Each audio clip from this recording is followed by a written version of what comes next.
আশ্চর্য! তুই গিটার বাজানো শিখলি ভালো কথা। আমি তোকে গিটার কিনে দেব, তোর বাপ তোরে গিটার কিনে দেবে। আমি তোকে গিটার কিনে দেব, তোর বাপ তোরে গিটার কিনে দেবে। তুই অন্যজনের গিটার নিয়ে আসবি কেন, তাও মৃত মানুষের? বাহা মায়ের কাছে কিভাবে কি বলে ব্যাপারটাকে সামলাবে বুঝতে পারছে না। মায়ের দিক তাকিয়ে ঠোঁট উল্টিয়ে বলল, আম্মু নতুন কিনে দিবে তা তো জানি, তুমি তো আমার লক্ষ্মী মা, তুমি তো আমাকে সব কিছুই দাও। কিন্তু এই গিটারটা একটু বেশি সুন্দর, আর জানো এটা ভালো মানের গিটার। অন্য ভাড়াটিয়া আসলে তো নিয়ে যাবে, তাই ভাবলাম আমাদের সাথে তো ওর একটু একটু চলাফেরা ছিল, তো আমরাই এটার পাওয়ার যোগ্য। মুনতাহারা মেয়ের যুক্তিতে কাবু। মেয়ে তার যুক্তিবাদী, যুক্তি দিয়ে তার সাথে কেউই পারবে না। যদিও যুক্তিগুলো খুবই দুর্বল, মুনতাহারা মেয়েকে আর কি বা বলবে। তবে তাও একটু কড়া হওয়ার চেষ্টা করে বলল, আমি তোর বাবাকে বলেই গিটারের ব্যবস্থা করছি। এরপর এটাকে যেন আর না দেখি। পরে আশেপাশের কেউ দেখলে আবার গান বাজনা শুরু করে দেবে। দরকার পড়লে তো ওরা ঢাক ঢোল নিয়ে বের হয়। মায়ের কাছ থেকে ইতিবাচক ইঙ্গিত পেয়ে রাহার মনে এতক্ষণ আটকে থাকা দম ফিরে এলো। মায়ের কাছে আশকারা পেয়ে গিয়েছে, এখন কোন এলাকায় কি বলল তাতে রাহার মাথা ব্যথা নেই। তাও মায়ের কথার সাথে মিলিয়ে রাহা বলল, ভালোই তো, ওরা ঢাকঢোল নিয়ে বের হলে আমিও না হয় একটু গিটারের স্বর অ্যাড করে দেবো সাথে। রাহা কথাটা বলে কোনো রকমে দৌড়ে রুমে চলে গেল। পারছে না মায়ের সামনে থেকে উড়াল দিয়ে পালায়। মন তাহারা দীর্ঘশ্বাস ছাড়লো মেয়ের যাওয়ার পানে তাকিয়ে। সে যে কিছু বোঝেনি বা বুঝতে পারেনি ব্যাপারটা কিন্তু মোটেও তা নয়। মায়ের মন সবই বুঝেছে, কিন্তু মেয়ে যে তার কাছে এখনো সেই ছোট্টটি রয়ে গিয়েছে। সেই আদরের পুতুলকে যে কষ্ট পেতে দেখতে পারে না, আর না পারে কটু বাক্য বলতে। বড় শখের একটা সন্তান তাদের। ইদানিং তিশান যেন একটু বেশি রাহাদের বাসায় চলে আসছে। লম্বাটে দেখতে উজ্জ্বল শ্যামবর্ণের সেই পুরুষ। অবশ্য ফর্সা বলা যায়, কিন্তু মুখ ফর্সা মানুষের সাথে উজ্জ্বল শ্যামবর্ণই লাগে। এক দেখাতেই তিশানের চরিত্র কিংবা স্বভাব কেউই নির্ণয় করতে পারবে না। এতদিন যাবৎ দেখে এসেও রাহা নিজেও তিশানকে ঠিকঠাক বুঝে উঠতে পারেনি। তিশানের মুখ লালচে হয়ে আছে, হাতে একটি বক্স দেখা যাচ্ছে। দরজার সামনে দাঁড়িয়ে দুইবার কলিং বেল চাপতেই মুনতাহারা এসে দরজা খুলে দিয়ে তিশানকে দেখে একটু অবাক হওয়া কণ্ঠেই বলল, বাপ রে, তিশান যে! কি মনে করে বাপ?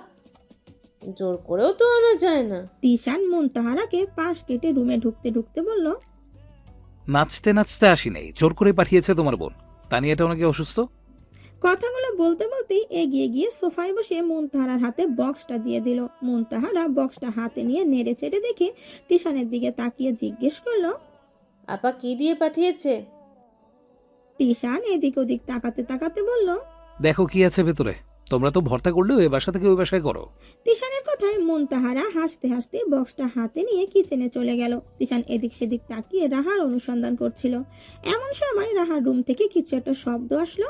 তিশান ভালো করে কান পেতে শব্দটা কিসে সেটা বোঝার চেষ্টা করলো। রাহা এলোমেলো হয়ে ব্যালকনিতে বসে দু হাতে গিটারটা ধরে বাজানোর চেষ্টা চালাচ্ছে, যদিও সে পারে না। ফোন ঘেটে একটু দেখছে কিভাবে চালাতে হয়, এতটুকুই জেনেই গিটার হাতে নিয়ে বসে পড়েছে। গিটারটা ছুঁতেই ইবরাজের কথা মনে পড়ল রাহার। ইবরাজকে মনে পড়লে রাহার স্নিগ্ধ মনটা তিক্ত হয়ে যায়। আশেপাশে সব কিছু কেমন তেতো লাগে। রাহা খেয়াল করে দেখলো ইবরাজের গিটারের পিঠে রাহার একটা ফটো লাগানো। রাহা অপলক তাকিয়ে রইল নিজের ছবিটার দিকে। ছবি তোলার পর নিজের ছবি নিজেই হাজার বার দেখার স্বভাবটা রাহার রয়েছে, কিন্তু এখানে নিজেকে দেখার অনুভূতিটা যেন অন্যরকম। এটা সেই ছবি যেটাতে রাহা আনমনেই হাসছে, ভীষণ চঞ্চলা সেই হাসি। পরনে স্কুল ড্রেস। রাহা বুঝতে পারলো স্কুল ফেরার পথে এই ছবি তুলেছে রাহার মনের কুঠুরিতে বাস করা নষ্ট পুরুষ। রাহা নিজের মনকে জিজ্ঞেস করলো। ইবরাজ কি আসলেই নষ্ট পুরুষ? মন জবাব দিতে চাইলো না। রাহা জোর করে মন থেকে জবাব আনলো। নষ্ট হোক কিংবা শুদ্ধ, ধোকা তো দিয়েছে। মন আর রাহা আজ দুজনেই এক পক্ষের। অন্য সময় তো মন আর রাহা দুই পক্ষের থাকে। রাহা আর কার সাথে তর্ক করবে? রাহা গিটারটা কোলে রেখে নিঃশব্দে আকাশের দিকে তাকিয়েছিল, যেন মেঘের আড়ালে লুকোনো কেউ তাকে দেখছে। বুকের ভেতর জমে থাকা অজস্র শব্দ যেন বাদ মানছে না। তবুও রাহা চুপচাপ। শেষমেশ গভীর এক নিঃশ্বাস ফেলে মৃদু স্বরে বলে উঠল, ইবরাজ আপনি কি জানেন, মৃত্যুর পরেও কেউ কাউকে ধোকা দিতে পারে?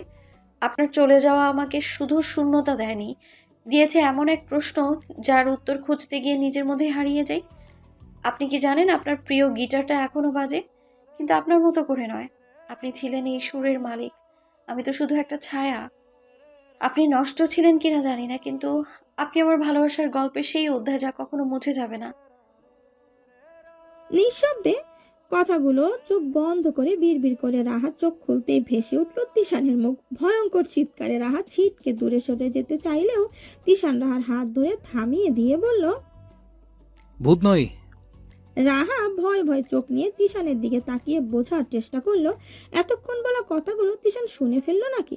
রাহার অস্থির লাগছে, তিশান শুনে ফেললে ব্যাপারটা কি বাজে ভাবেই না রাহার মাথায় ঘুরছে। কিন্তু তিশানের মুখ দেখে রাহা কিছু বুঝতে পারলো না। তিশান রাহার হাতটা ধরে রেখেই তীক্ষ্ণ কিন্তু ধারালো দৃষ্টি দিয়ে ব্যাকা হাসলো। তিশানের এমন হাসিতে রাহার হৃদয় কেঁপে উঠল। এজন্য এক ভয়ঙ্কর হাসি। এই হাসির মধ্যে মায়া নেই। রাহা ভয়ে কাঁপা কাঁপা গলায় বলল। তিশান ভাই, আপনি এখানে? তিশান রাহার মতোই ব্যালকনির ফ্লোরে দেয়ালে ঠেস মেরে বসে পড়ল। তারপর রাহার দিকে তাকিয়ে বিদ্রুপের স্বরে বলল। কেন রে, তোর ডিস্টার্ব হলো বুঝি? রাহা কি বলবে কিচ্ছু বুঝতে পারছে না। তিশান যদি কোনো কিছু শোনে তাহলে সর্বনাশ হয়ে যাবে।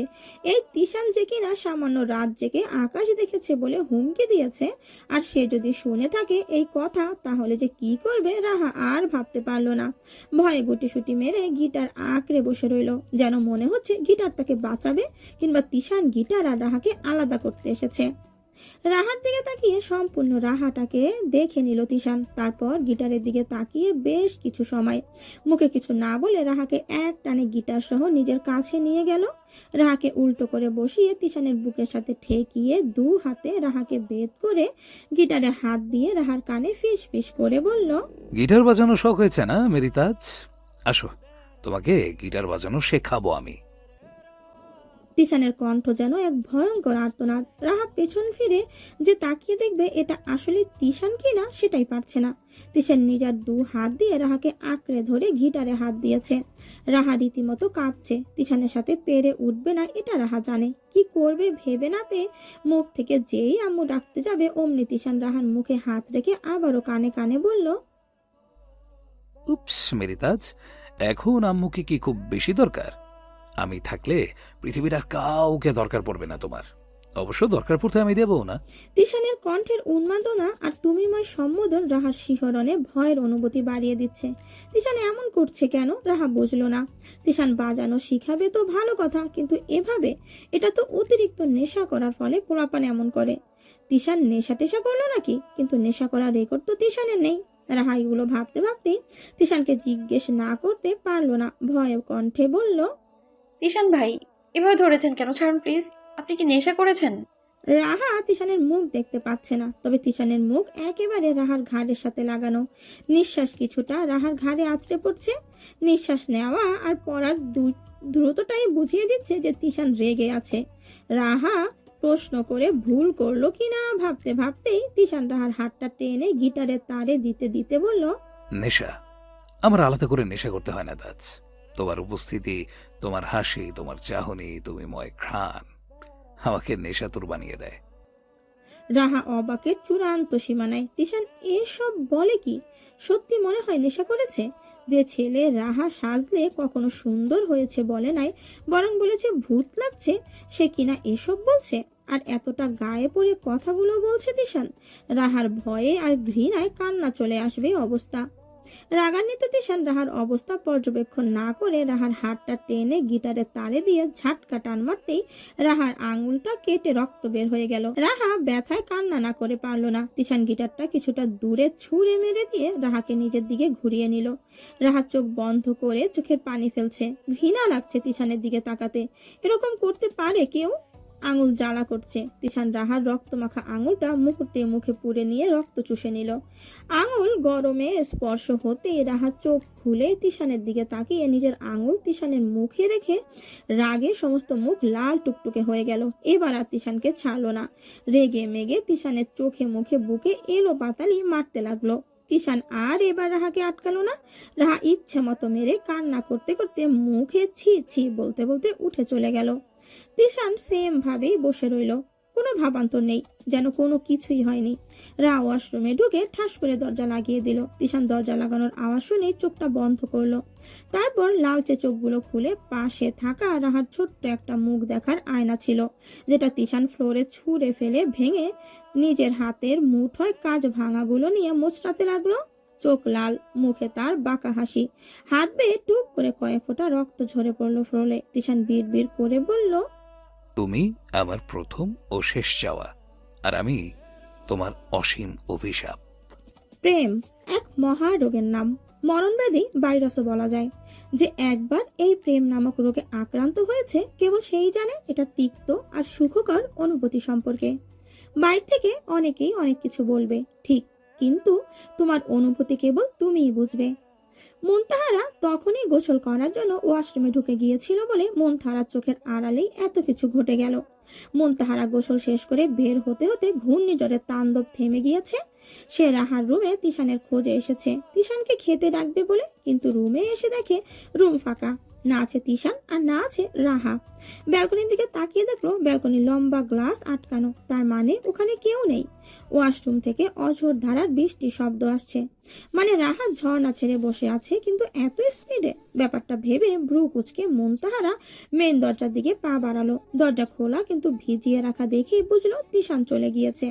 মুনতাহারার চোয়াল শক্ত হয়ে আসলো, বিরক্ত নিয়ে বিড় করে বলল, আজব পোলাপান, একটা ওয়াশরুমের মধ্যে পানির বন্যা বইয়ে দিচ্ছে, আর একটা না বলে কয়ে চলে গিয়েছে। এমন ভাবে না বলে কেউ যায়?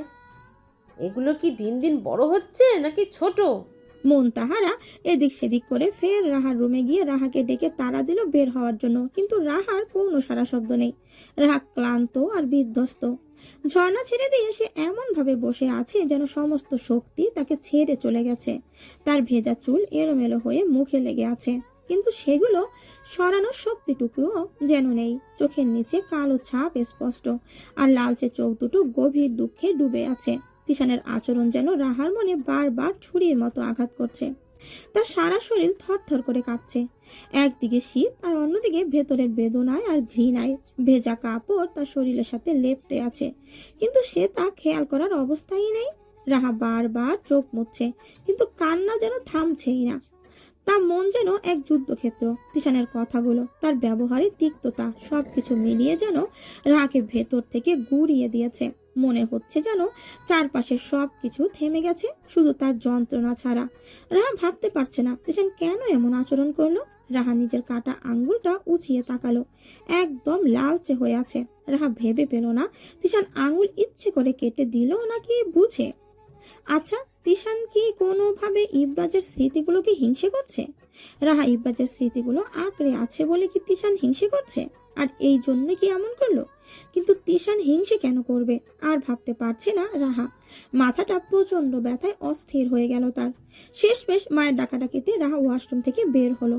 রুমে এদিক সেদিক তাকিয়ে তিশানের উপস্থিতি বোঝার চেষ্টা করলো। এর মধ্যে মুনতাহারা চেঁচিয়ে বলতে লাগলো, তোদের মতিগতি বুঝি না। এই একটা ছেলে না বলে কয়ে চলে গেল, আর তুই কি কিছু বলেছিস ওরে?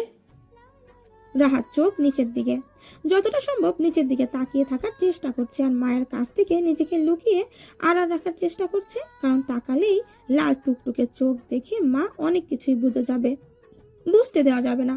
রাহা নিজেকে যথাসম্ভব স্বাভাবিক করলো।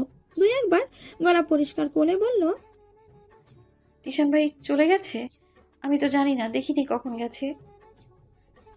মুনতাহারা খাবার টেবিলে বসে আছে, খেতে খেতে রাহার দিকে একবার তাকালো। রাহার কথাটা মনে হয় একটু বিশ্বাস হয়েছে, তাই আর কিচ্ছু না বলে রাহাকে খেতে যেতে বলেই নিজে খেতে লাগলো। রাহা রুমের মধ্যে এদিক সেদিক করতে লাগলো, কিন্তু কিচ্ছু ভাবছে না। মাথায় আপাতত ভাবনা নেই, কোনটা ভেবে কোনটা ভাববে সেটার জন্যই মাথার সব ভাবনা যেন অফ হয়ে গেল। বলা যেতে পারে ভাবনাটা ব্লক হয়ে গিয়েছে। রাহা এদিক সেদিক করতে করতে মনে পড়লো তিশান ব্যালকনিতে ছিল। রাহা হুট করে ব্যালকনির দিকে এগিয়ে দেখলো থাই গ্লাস টেনে রাখা। রাহা ভাবলো এটা কি করলো, মা নাকি তিশান? মা করলে তো সর্বনাশ। ব্যালকনিতে যে একটু আগে ঘূর্ণিঝড় হলো সেটার তো কিছু চিহ্ন রয়েছে সেখানে।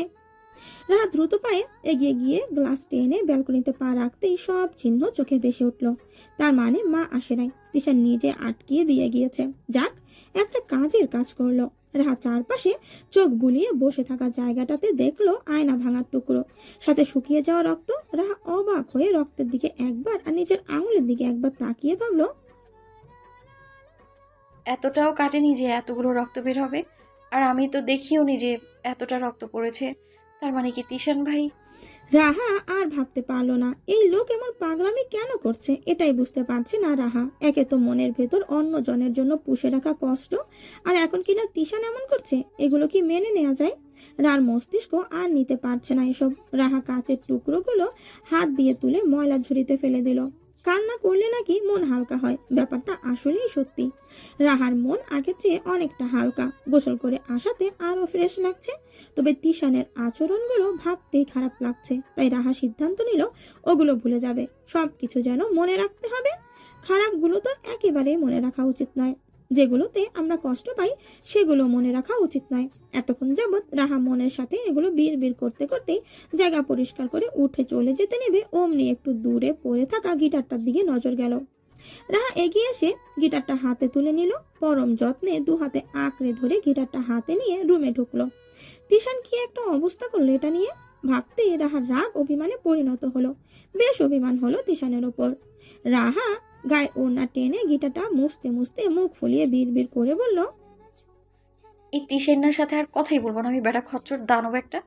এদিকে তিশান বাসায় এসেই ধপ করে দরজা আটকিয়ে দিল। প্রচন্ড বিরক্তিতে চোখ মুখ খিঁচে বসে পড়ল। নিজের কাছে নিজেকে বোকা মনে হচ্ছে, ইচ্ছে করছে নিজেকে কিছু একটা করে ফেলতে। তিশান মনে মনে অনুতপ্ত হয়ে মনকে জিজ্ঞেস করলো, রাহার সাথে এরকম করাটা উচিত হয়নি, এরকম রূঢ় আচরণ করাটা উচিত হয়নি। যে রূপ রাহা কখনো দেখেনি সে রূপ রাহাকে দেখানো কি উচিত হয়েছে?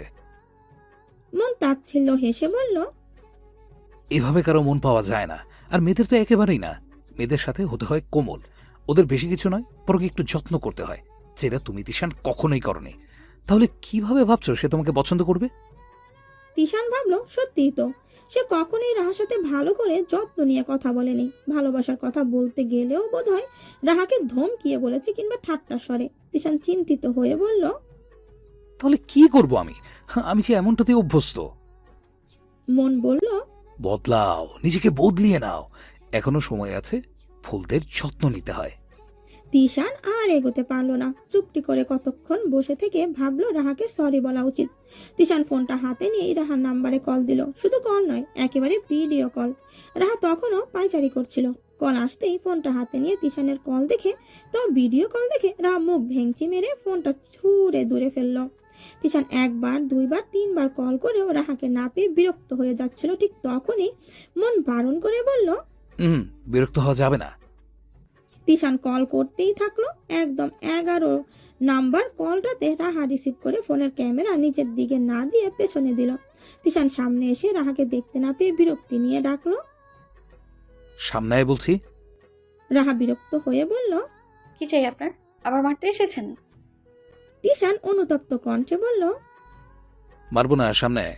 আর তুই কি গাথি যে মোবাইলে তোকে মারতে পারবো? রাহা জোর গলায় বলল। আপনি চাইলে সবই পারবেন। তিশান কিঞ্চিত হেসে বলল, এটা যত তাড়াতাড়ি মেনে নিতে পারবি ততই তোর ভালো। রাহা অভিমানে মুখ ফুলিয়ে রেখেছে। ক্যামেরা পেছনে দিয়ে রাখলেও রাহা তো তিশানকে দেখছে। রাহা খেয়াল করলো তিশানের চোখে মুখে ক্লান্তির ছাপ বোঝাই যাচ্ছে। এত সবকিছুর জন্য পর না হওয়া খাওয়া, গোসল কিংবা বিশ্রাম কোনোটাই সে করেনি। চোখে মুখে অনুতপ্তের একটা রেশ দেখা যায়। মেয়েদের মন মোমের মতো হয়, অল্পতেই গলে যায়। মেয়েদের মায়াটা একটু বেশি হয় কিনা। রাহার রাগ অনেকটাই কমে আসলেও রাহা মিথ্যে রাগ দেখিয়ে বলল, আর কিছু বলবেন কি? রেখে দিলাম আমি। তিশান ধমকের স্বরে বলল, কল যেহেতু আমি দিয়েছি তো কল আমিই রাখবো, তোকে কোনো পাকনামি করতে হবে না। রাহা চুপ করে রইল। তিশান বুঝলো রাহার সাথে যত্ন নিয়ে কথা বলতে হবে। তিশান নরম গলায় রাহাকে ডাকলো। তাজ, সামনে আয় না একটু। রাহা অপ্রস্তুত হলো, তাও কণ্ঠে কঠোরতা এনে বলল, আমাকে জীবনেও দেখেন নাই, ব্যাপারটা কিন্তু এমন নয়। কি বলবেন সেটা বলে ফেলেন। তিশান বলল। যেটা বলবো সেটা হলো তুই ক্যামেরার সামনে আসিস না কেন। রাহা বলল, আপনি কেন কল করছেন সেটা বলেন, তারপর আমি সামনে আসছি। তিশান কানে হাত রেখে বলল, ভুল হয়ে গিয়েছে তাজ, আর হবে না, মাফ করে দে। রাহা তিশানের দিকেই তাকিয়েছিল, যদিও তিশান রাহাকে দেখছে না। তিশানের সরি বলার স্টাইল দেখে রাহা মুচকি হেসে দিল। তিশান তাড়া দিয়ে বলল, হয়েছে তো বললাম, এবার আয়। রাহা শান্ত কণ্ঠে বলল। না, আমার লজ্জা লাগে। রাহার কণ্ঠ শুনেই তিশান বুঝে গেল কণ্ঠে রাগ নেই, ব্যাস হয়েছে, আর কিছু চাই না। তিশান ফোনটা রেখে ক্লান্ত শরীরটা এলিয়ে দিল বিছানায়। রাহা ফোন রেখে মনের বিরুদ্ধে গিয়ে বলল, এই মন, একদম উল্টাপাল্টা ভেবে নিবি না। আমার সবার সাথে ভিডিও কলে কথা বলতে লজ্জা লাগে, শুধু তিশান্নার সাথেই নয়। কথাগুলো বলেই রাহা মুচকি মুচকি হাসলো। স্মৃতি আগলে রাখার মধ্যে এক অদ্ভুত শান্তি কাজ করে, কারণ তা অতীতের সুখময় মুহূর্তগুলোর প্রতিচ্ছবি হয়ে রয়ে যায়। মানুষ হারানো বা জীবনের কোনো অধ্যায়ের শেষ দেখে যখন একা হয়ে যায়, তখন সেই স্মৃতিগুলোই যেন এক মুঠো সান্ত্বনা হয়ে পাশে থাকে। একটি প্রিয় মানুষের হাসি, কোনো সাধারণ দিনের বিশেষ হয়ে ওঠা, কিংবা এমন কিছু কথা যা হয়তো কখনোই উচ্চারণ করা হয়নি, এসবই স্মৃতির ভেতর জমা হয়ে থেকে যায়। স্মৃতি মানুষকে হয়তো মাঝে মাঝে কষ্ট দেয়, কিন্তু একই সাথে সেই স্মৃতিগুলো বাঁচার প্রেরণা হয়ে ওঠে। একটি প্রিয় স্মৃতি যেমন হারানোর ব্যথা ভুলতে দেয় না, তেমনি সেটা আবার জীবনের সঙ্গে নতুন করে জুড়ে দেওয়ার সাহস যোগায়। স্মৃতির সাথে এক ধরনের বন্ধুত্ব তৈরি হয়, যা একাকিত্বের মধ্যেও এক ধরনের শান্তি এনে দেয়। তাই তো বলা যায়, স্মৃতি এমন এক জায়গা যেখানে সময় থমকে থাকে, যেখানে প্রিয় মুহূর্তগুলো চিরকাল বেঁচে থাকে, এবং সেই স্মৃতিগুলোই প্রমাণ করে জীবনে সত্যি ভালো কিছু ঘটেছিল। কিন্তু রাহার তো সম্পূর্ণটাই কল্পনা। ওর সাথে তো এসব কিছু হয়নি, শুধু কল্পনা করেছে হাজার কিছু, কিন্তু স্মৃতি হয়ে গিয়েছে কিছু। কিছু না হয় হয়তো এগুলোই অনেক কিছু। রাহার জন্য সেই স্মৃতিগুলো এক ধরনের জীবন্ত উপস্থিত হয়ে আছে। শাড়ি, চুড়ি, চিরকুট সবকিছু যত্ন করে রাখা তার জীবনের এক অন্য অধ্যায়ের নিঃশব্দ সাক্ষী। যেন প্রতিটি জিনিসে লুকিয়ে আছে কিছু কথন, কিছু অমীমাংসিত অনুভূতি। কিন্তু গিটার যেন সেই স্মৃতির এক ভিন্ন রূপ, যা কখনো স্থির থাকতে চায় না। গিটারটা রাহার কাছে ঠিক আর 10টা স্মারকের মতো নয়। এটি তার হাতের কাছে থাকে, কখনো বিছানার কোণে, কখনো টেবিলের উপরে, কখনো বা বালিশের পাশে, ঠিক যেন এই মুহূর্ত দূরে থাকতে চায় না। রাহা গিটারটা হাতে নেয়, আঙুল বোলায় তার তারগুলোতে, বাজানোর চেষ্টা করে, কিন্তু স্বরগুলো এলোমেলো হয়ে যায়। তবু সেই এলোমেলো সুরের ভেতর এক ধরনের সান্ত্বনা খুঁজে পায় রাহা। গিটারের প্রতিটি তার যেন এক একটা স্মৃতির শুল ধরে, কোনোটি বেদনার, কোনোটি গভীর মমতার, আর কোনোটি হয়তো রাগ আর অভিমানের। গিটার বাজাতে না পারলেও রাহার মনে হয় সেই অনুভূতিগুলো আবারও জীবন্ত হয়ে উঠেছে। এই গিটারটি যেন রাহার জন্য এক ধরনের মুক্তি, যেটা তাকে অতীতের ভার টানতে সাহায্য করে, কিন্তু একই সঙ্গে তাকে বর্তমানেও বাঁচিয়ে রাখে। কারণ রাহার কাছে গিটারটা শুধু স্মৃতি নয়, এটা হলো সেই অদৃশ্য সেতু, যা তাকে হারানো কোনো এক প্রিয় অস্তিত্বের কাছে নিয়ে যায়। অবসর থাকাতে রাহা যখন তখন মন খারাপ নিয়ে ঘুমিয়ে পড়ে। বিছানায় এলোমেলো হয়ে বিভোর হয়ে ঘুমে রাহা। ঘুমের মধ্যে মনে হচ্ছে কোনো এক জ্বলন্ত বাড়ি, যেখানে রাহা নিঃশব্দে এগিয়ে যাচ্ছে। কিছু পেছন থেকে কেউ গলা ছেড়ে চিৎকার করে ডাকছে। রাহা পেছন থেকে সেই আগন্তুকের ডাক শুনছে, কিন্তু সে ফিরে যাওয়ার বদলে এগিয়ে যাচ্ছে। হুট করে রাহার ঘুম ভেঙে গেল। ঘুম ভাঙতেই রাহা কিছু একটা ধোঁয়ার গন্ধ পেল, যেন বুকটা ধক করে উঠল। রাহা ঠিক স্বস্তি পাচ্ছিল না। ঘরের ভেতর যেন চাপা উত্তেজনার ছাপ। ঘুমের মধ্যে সেই বিভীষিকা এখনো তার মনকে অস্থির করে রেখেছে। আগুন, ধোঁয়া আর সেই কণ্ঠস্বর, সব মিলিয়ে যেন বাস্তবতার সীমানায় এসে ঠেকেছে। মায়ের কাছে গিয়ে ধোঁয়ার গন্ধের কথা বলতে মুনতাহারা চমকে উঠলেন। প্রথমে গুরুত্ব দিলেও মেয়ে এমন ভয়ে কথা বলায় তিনি অস্থির হয়ে ওঠেন। রান্নাঘরে দেখে এলেন, কিন্তু সব ঠিকই আছে। তবুও রাহার মনে অস্বস্তি যেন মুনতাহারাকে ঘিরে ধরল। ঠিক তখনই বাইরে থেকে এক অজানা কিছুর গন্ধ ভেসে আসে। মেইন দরজা খুলতেই আশেপাশে কোথাও সমস্যা বোঝা যাচ্ছিল। মুনতাহারা দ্রুত বাইরে তাকিয়ে দেখলো ইপ্রাজের ছাদের রুমে ভয়ঙ্কর আগুন জ্বলছে। কালো ধোঁয়া উঠছে আকাশে। মুহূর্তে আটকে উঠলেন তিনি। রাহা, বের হও বাসা থেকে। ভয়ে চিৎকার করে উঠলেন মুনতাহারা। তার সারা শরীর কাঁপছে। রাহা কিছু বোঝার আগেই ধোঁয়ার স্রোত তার দিকে এগিয়ে আসছে। মায়ের হাত ধরে সিঁড়ি দিয়ে নেমে যাওয়ার সময় এক মুহূর্তের জন্য রাহার চোখ ইব্রাজের রুমের দিকে চলে গেল। আগুনের সেই তীব্র লেলিহান শিখায় তার স্বপ্নের দৃশ্য যেন বাস্তব হয়ে ধরা দিল। মাতাকে নিচে নামিয়ে নিয়ে যাচ্ছেন, কিন্তু রাহার মন যেন আটকে আছে সেই আগুনের মধ্যেই। মনে হলো ঠিক সেখান থেকেই এই ডাক আসছে। মনে অজানা ভয়ে কাঁপতে থাকা রাহা একবার ইবরাজের রুমের দিকে তাকায়, আরেকবার মায়ের হাত ধরে নিজের নিরাপত্তার দিকে ধাবিত হয়। তার ভেতর এক অজানা টানাপোড়েন, যেন সেই আগুনটাকে ডাকছে, কিন্তু বাস্তবতার ভয় তাকে পিছিয়ে যেতে বাধ্য করছে। চারপাশে এখন বিশৃঙ্খলার পরিবেশ। ইবরাজের ছাদের ঘরে লাগা আগুন দ্রুত ছড়িয়ে পড়েছে। আশেপাশের লোকজন একে একে ছুটে আসছে, কেউ পানি ছিটাচ্ছে, কেউ ফায়ার সার্ভিসকে খবর দিচ্ছে। ধোঁয়া আর আগুনের লেলিহান শিখায় বাতাস ভারী হয়ে উঠেছে। রাহা সেই ভিড়ে এক পাশে দাঁড়িয়ে আছে, যেন সময়ের সঙ্গে সঙ্গে তার শ্বাস আটকে আসছে। রাহা দৃষ্টি ছাদের দিকে স্থির। তার চোখে ভেসে উঠছে এক অদ্ভুত দৃশ্য। কালো ধোঁয়ার মাঝখানে এক মৃদু আভা, যেন আগুনের শিখার ভেতর থেকে কেউ বেরিয়ে আসছে। সেই আভাটির সঙ্গে হাসির এক মায়াবী প্রতিচ্ছবি, যা ধোঁয়ার সঙ্গে মিলিয়ে যাচ্ছে। রাহার মনে হচ্ছে এই হাসি তার চেনা, খুব চেনা, কিন্তু কার? তার পুরো শরীর ঠক ঠক করে কাঁপছে। চোখের সামনে সে দেখতে পাচ্ছে কিভাবে একটুখানি করে সবকিছু শেষ হয়ে যাচ্ছে। ইবরাজের সেই ঘর, যেখানটাতে হাজারো জল্পনা জমেছিল, কত স্মৃতি তৈরি হওয়ার কথা ছিল, এখন আগুনের গ্রাসে বিলীন হয়ে যাচ্ছে। রাহার মাথায় যেন কিছুই কাজ করছে না। আশেপাশে লোকজনের চিৎকার, আগুন নেভানোর চেষ্টা, আর সেই ছাদের দিকে তাকিয়ে থাকা মানুষের উদ্বেগ, সবই তার কানে আসছে, কিন্তু কিছুই যেন স্পষ্ট নয়। তার মন বারবার ফিরে যাচ্ছে সেই অদ্ভুত আভার দিকে। সে ভাবছে, এই হাসি, এটা আমি কোথায় দেখেছি? এটা কি আমার কল্পনা, নাকি?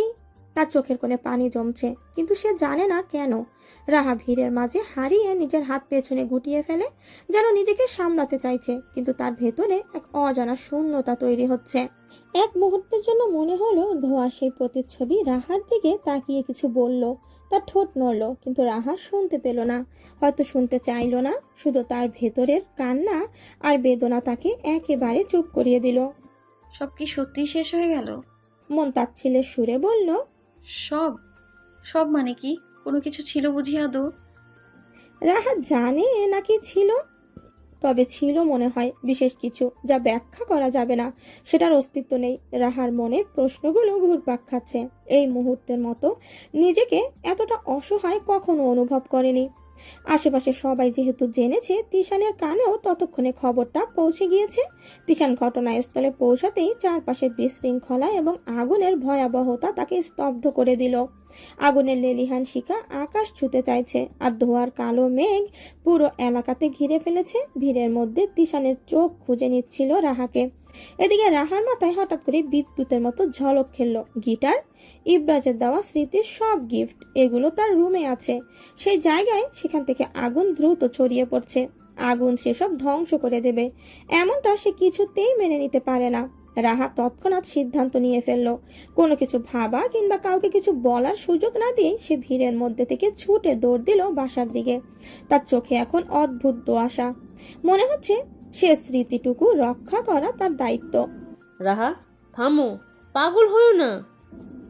মুনতাহারা চিৎকার করে উঠলেন। আশেপাশের লোকজনও তাকে থামানোর চেষ্টা করছিল, কিন্তু হাত বাড়িয়ে ধরতে চাইলো। কেউ তাড়া দিয়ে তাকে বোঝানোর চেষ্টা করলো, কিন্তু রাহা তাদের কণ্ঠ উপেক্ষা করলো। সে যেন এক মোহে পড়ে গেছে। তার কানে কোনো আওয়াজই যাচ্ছে না। তার মনে শুধু একটাই কথা, গিটারটা আমাকে বাঁচাতেই হবে। তিশান তখনই রাহার দিকে এগিয়ে গেল। সে দেখলো রাহা সিঁড়ি দিয়ে আগুনের বিপরীতে উঠে যাচ্ছে। তার ভেতর হঠাৎ এক অজানা শঙ্কা দানা বাঁধলো। রাহা কি জানে সে কি করছে? আগুন তাকে ঘিরে ফেলবে। তিশান চিৎকার করে ডাক দিল, কিন্তু রাহা, থাম। রাহার কান তবুও বধির। তার প্রতিটি পদক্ষেপ তাকে আরো বিপদে ঠেলে নিয়ে যাচ্ছে। তার মন বলে দিচ্ছে, আমি না গেলে কেউ এগুলো রক্ষা করবে না। এগুলোই তো ইবরাজের শেষ স্মৃতি। তিশান সিদ্ধান্ত নিল সে আর দাঁড়িয়ে থাকতে পারে না। সে দৌড়ে রাহার পিছু নিল। তার কণ্ঠে উদ্বেগ, হৃদয়ে এক অদ্ভুত আশঙ্কা। তিশানও রাহার পেছনে যেতে যেতে ভাবলো, আমি থাকতে তোর কিচ্ছু হতে পারে না তাজ। কথায় আছে, বেশি উড়লে ডানা ছেটে দিতে হয়। রাহার অনুভূতির মৃত্যু ঘটানোর জন্য তিশানই যথেষ্ট। রাহা যেহেতু একটু বেশি বেশি করে ফেলেছিল, আর তিশান এতদিন এগুলো বুঝেও কিছু বলেনি, তাই আজকে তিশান যেন একটা সুযোগ পেয়েই গেল। রাহা দৌড়ে দোতলা অবধি যেতে পারলো না, তার আগেই তিশান পেছন থেকে রাহাকে খাবলে ধরলো। পেছন থেকে রাহার কাঁধে হাত রেখে এত জোরে টান মারলো যে রাহা ছিটকে এসে তিশানকে নিয়ে উল্টে পড়লো সিঁড়িতে। এক মুহূর্তের জন্য তিশানের মনে হলো তার কোমর শেষ। রাহার অবশ্য ব্যথা লাগলো না, সে তো উল্টে এসে পড়েছে তিশানের বুকের ওপর। তিশান রাহাকে আগলে রাখলেও নিজের কোমর আর পিঠ যেন থেতলে গেছে। প্রচন্ড ব্যথায় তিশান চোখ বন্ধ করে নিল। রাহার সাথে আচমকা এটা হওয়াতে রাহার চোখ বন্ধ খুলে তিশানের দিকে তাকিয়ে বুঝলো তিশান ব্যথা পেয়েছে। মুখে ব্যথার রেখা স্পষ্ট, কিন্তু কি করার।